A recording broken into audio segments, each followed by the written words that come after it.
Perkenalkan, nama saya Monika Kurniawati dengan akhiran NIM 1013. Perkenalkan, nama saya Putri Bambang Indira Safitri dengan NIM terakhir 1015. Perkenalkan, nama saya Siti Aisyah dengan NIM 22081 020 1031. Saya Yustianur Maulidia dengan NIM 2208 1020 1049. Assalamualaikum warahmatullahi wabarakatuh. Perkenalkan, nama saya Firman Sidiki Wahyudi dengan NIM akhir 1027.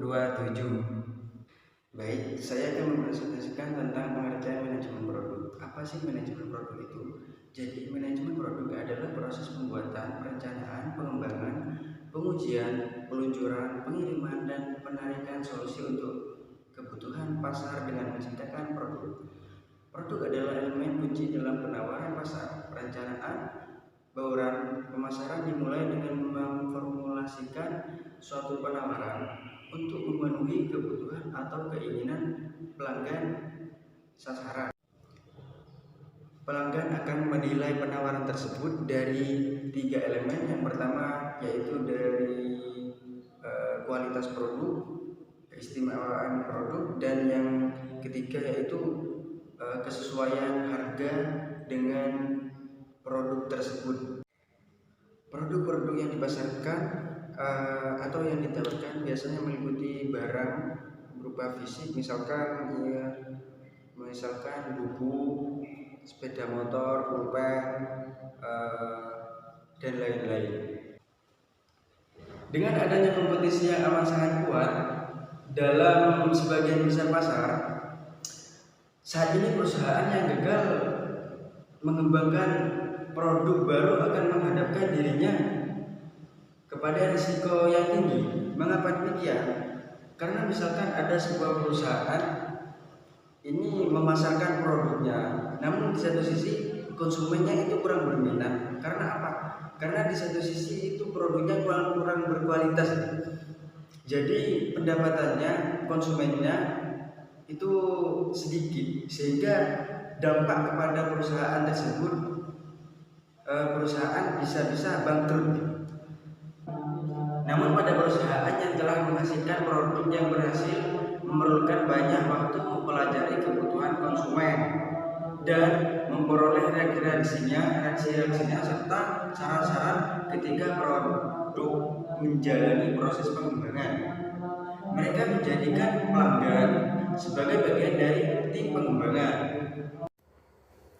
Perencanaan produk merupakan sebuah proses untuk menciptakan sebuah produk, barang, atau jasa, mulai dari perencanaan, uji coba, produksi massal, hingga evaluasi dengan mempertimbangkan atau meninjau portofolio suatu proyek, agar suatu organisasi dapat mengikuti dan memutuskan bagian apa dari proyek yang akan diikuti selama periode ke depan.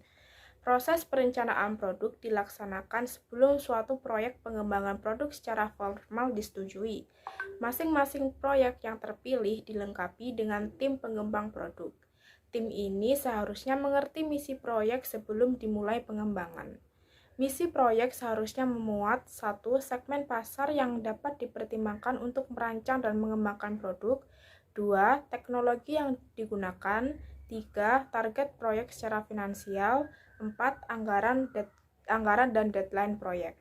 Proses perencanaan mempertimbangkan peluang-peluang pengembangan produk yang diidentifikasi oleh banyak sumber, mencakup usulan bagian pemasaran, penelitian, pelanggan, tim pengembangan produk, dan analisis keunggulan para pesaing.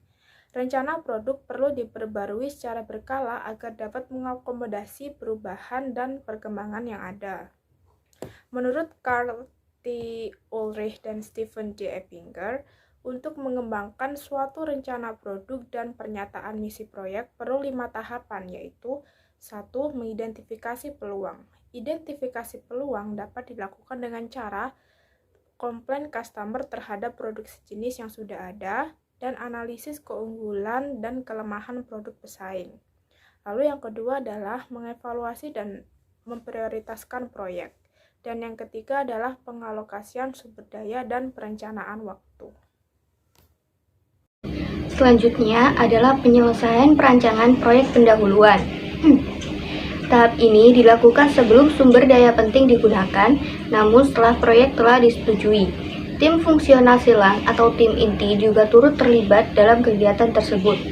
Namun, sasaran yang terdapat dalam pernyataan fisik produk juga terkadang sangatlah umum. Keputusan-keputusan mengenai hal ini akan terdapat dalam suatu pernyataan misi. Selanjutnya, yakni pernyataan misi yang meliputi 1. Uraian produk ringkas mengenai apa manfaat dari produk utama untuk pelanggan, namun juga untuk menghindari penggunaan konsep produk secara spesifik. Lalu, pernyataan misi juga memiliki sasaran utama bisnis yang terdiri dari waktu, biaya, dan kualitas. Yang ketiga, pasar target. Pasar target yang dimaksud adalah pasar target untuk produk, yaitu mengidentifikasi pasar utama dan pasar kedua yang perlu dipertimbangkan dalam suatu pengembangan. Lalu, adanya asumsi dan batasan guna tercapainya pengembangan produk secara lebih terarah. Dan yang terakhir adalah stakeholder. Untuk mempertimbangkan kebutuhan setiap konsumen, disediakan suatu bayangan bagi tim oleh daftar stakeholder. Daftar stakeholder ini meliputi berbagai pihak pengguna akhir, juga pelanggan eksternal yang membuat keputusan-keputusan penting mengenai produk. Selanjutnya adalah beberapa permasalahan dalam menyatakan asumsi dan batasan yang perlu dipertimbangkan. Yang pertama adalah manufaktur, yakni mempertimbangkan kemampuan, kapasitas, dan batasan operasional manufaktur yang telah tersedia. Yang kedua adalah pelayanan. Pelayanan pelanggan dan pelayanan pendapatan atau pendapatan pelayanan sangat menentukan keberhasilan perusahaan. Maka dari itu, perusahaan perlu memberitahukan sasaran yang strategis untuk setiap tingkat kualitas pelayanan. Dan yang ketiga adalah lingkungan. Sasarannya adalah seluruh komponen akan dimanufaktur atau didaur ulang kembali untuk mencapai suatu tujuan perusahaan. Selanjutnya adalah merefleksikan hasil dengan proses. Karena tim pengembangan berpegang pada pernyataan misi, maka tim harus terlebih dahulu melakukan reality check sebelum proses pengembangan dilakukan. Langkah awal tersebut juga merupakan waktu untuk perbaikan jika terdapat suatu kesalahan dalam proses sebelum dimulainya suatu proses. Baik, di sini saya akan membahas tentang cakupan manajemen produk.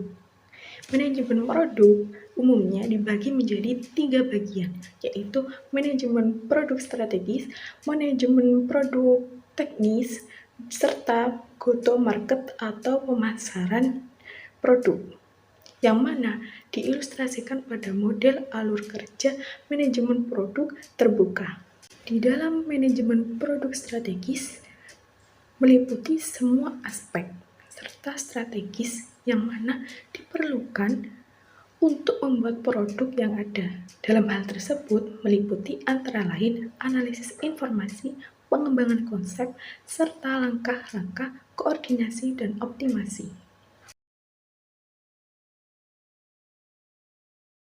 Kemudian, pada manajemen produk teknis terdapat pendekatan serupa, yakni analisis pasar dan analisis perusahaan. Pada analisis pasar, mengidentifikasi masalah serta tren pasar yang ada, yang fungsinya yaitu untuk mengetahui siapa saja yang memakai serta menggunakan produk tersebut. Dalam penentuan masalah pasar, dilakukan wawancara dengan pelanggan, serta potensi atau laporan telah ditetapkan, di mana masalah yang ada secara khusus ditanyakan. Tren pasar ditentukan oleh analisis studi atau dengan bantuan riset pasar. Kemudian dengan analisis perusahaan. Pentingnya untuk menentukan atribut serta nilai tambah yang membedakan perusahaan dari pesaing dalam jangka panjang, yang mana untuk komunikasi lebih baik dengan pelanggan. Analisis kompetitif dan analisis SWOT yang memberikan kejelasan lebih lanjut, sementara analisis persaingan itu mengungkapkan kesenjangan antara lain portofolio, model harga, pesan pasar, serta analisis komunikasi. Nah, untuk analisis SWOT menentukan posisi, perusahaan di pasar tertentu. Selain itu, analisis dapat menunjukkan peluang apa untuk pengembangan lebih lanjut serta kesulitan dalam implementasi yang ada. Selanjutnya yaitu manajemen produk teknis, yang mana pada manajemen produk teknis terdapat semua aspek serta tugas yang diperlukan dalam merancang produk fisik baru yang fungsional. Pada manajemen produk teknis terbagi menjadi dua, yaitu rekrutmen rating atau peringkat persyaratan. Yang kedua yaitu product development atau pengembangan produk. Pada rekrutmen rating atau peringkat persyaratan, itu pada awalnya kebutuhan dari manajemen produk strategis harus dievaluasi, yang mana terdiri dari bagian masalah, persona, serta skenario. Dengan bantuan skema evaluasi dengan kriteria kepentingan, jumlah laporan dan prioritas, persyaratan dapat dibobot dan diprioritaskan. Pentingnya didasarkan pada jenis pelanggan yang berbeda dalam urutan menurun sebagai berikut, yaitu mengevaluasi pelanggan potensial, pelanggan yang ada. Prioritas dapat dihitung dengan mengalihkan kepentingan dan jumlah yang ada. Dalam ini, jika diperlukan, skema dapat dilengkapi dengan informasi tambahan seperti biaya, kegunaan, atau pengeluaran waktu. Kemudian, product development atau pengembangan produk. Pengembangan produk adalah suatu proses yang mana perubahan terhadap produk yang sudah ada sekaligus proses pencarian inovasi dalam memberikan nilai tambah. Nah, pengembangan produk ini merupakan suatu langkah serta strategi penting yang dilakukan oleh perusahaan dalam mengembangkan produknya. Perusahaan melakukan pengembangan produk ini yaitu dengan memperbaiki produk lama atau meningkatkan segmen pasar yang digunakan oleh konsumen mengenai unsur-unsur baru pada produk.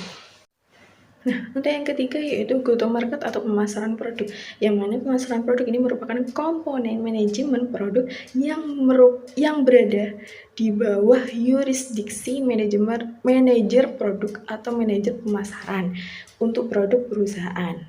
Manajer pemasaran produk terutama bertanggung jawab atas profitabilitas produk, peluncuran produk, pengiriman pesan, serta semua materi pendukung penjualan. Bersama tim komunikasi, departemen rencana semua kegiatan pemasaran serta saluran komunikasi harus dibuat. Nah, pada saat yang sama, poin-poin pengukuran atau key performance indikator perlu ditentukan untuk meninjau keberhasilan langkah-langkah pemasaran dan secara teratur mempresentasikan evaluasinya. Pemasaran produk terlibat dalam turunan strategis seperti strategi pasar, strategi distribusi, positioning, dan strategi komunikasi. Dokumen penjualan itu presentasi dan alat dari hasil harus dibuat, sementara saluran penjualan perlu didukung dengan faktor pasar yang relevan dari bagian strategis sehingga ramalannya berbasis fakta dan lebih akurat. Kemudian melalui kontak dengan pelanggan dan non-pelanggan, persona pembeli berkembang dengan mantap dan kriteria pembelian saluran dan masalah mereka dapat diidentifikasi dan dioptimalkan.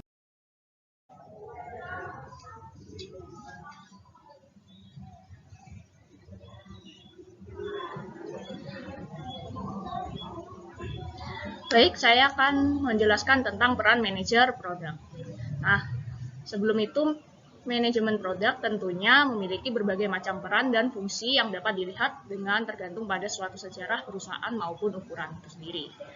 Namun, pada kenyataannya, peran manajer dengan manajemen produk dibagi dengan peran yang lain. Pedoman metrik utama yang sering kali digunakan sebagai pengevaluasian kinerja manajer produk adalah dengan menggunakan tanggung jawab profit dan loss atau tanggung jawab laba rugi. Fungsi dari manajemen produk itu sendiri merupakan pusat dari banyaknya suatu aktivitas lain yang ada di sekitar produk-produk tersebut.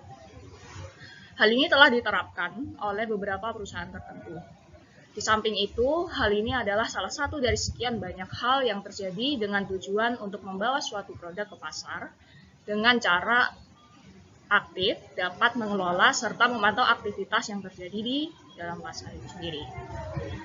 Dalam perusahaan yang sangat besar, seorang manajer produk kemungkinan dapat memiliki suatu kontrol yang cukup efektif atas segala keputusan pengiriman ke pelanggan.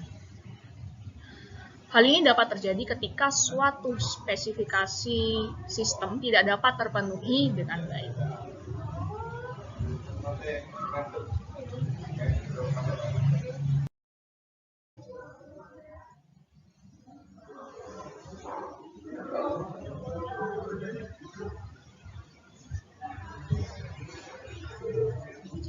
Selanjutnya, peran yang sering dilaksanakan oleh manajer produk diantaranya antar disiplin, mengkonfrontasikan kesenjangan dalam suatu perusahaan antara tim dengan keahlian yang berbeda masing-masing.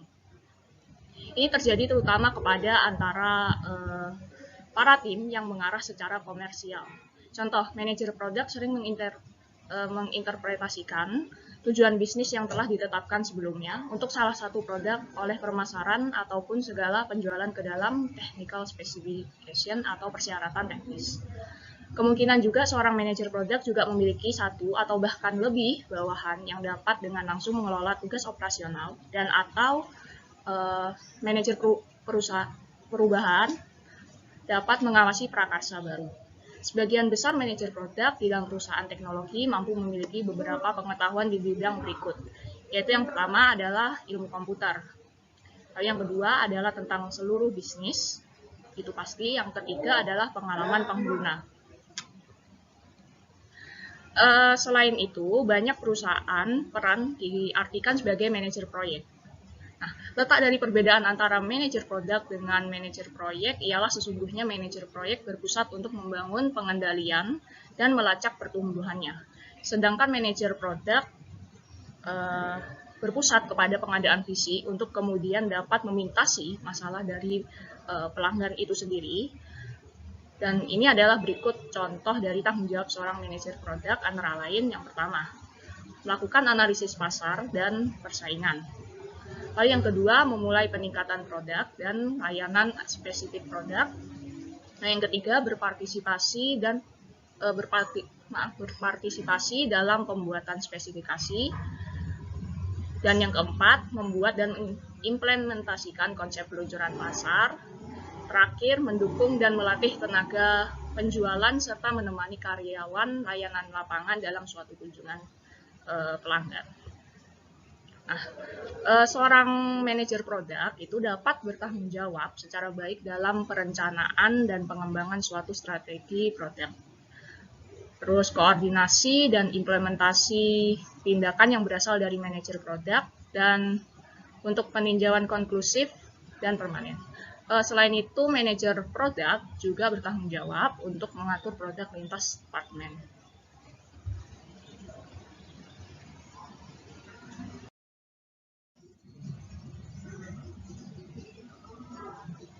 Selanjutnya, ini sebagai tambahan saja untuk mengenai lebih dalam manajer produk. Jadi, product management ini pasti ada kaitannya dengan product manager ya, atau manajer produk itu. Nah, manajer produk ini harus menguasai 3 hal. Yang pertama itu tadi kayak yang dijelaskan, teknologi, lalu yang kedua bisnis, dan yang ketiga UX. Nah, UX ini apa? UX ini adalah kalau diartikan sebagai pengalaman pengguna. Pengalaman pengguna itu bagaimana? Maksudnya pengalaman pengguna itu bagaimana cara seseorang merasakan ketika menggunakan sebuah produk, sistem, ataupun jasa yang telah disediakan oleh perusahaan tersebut.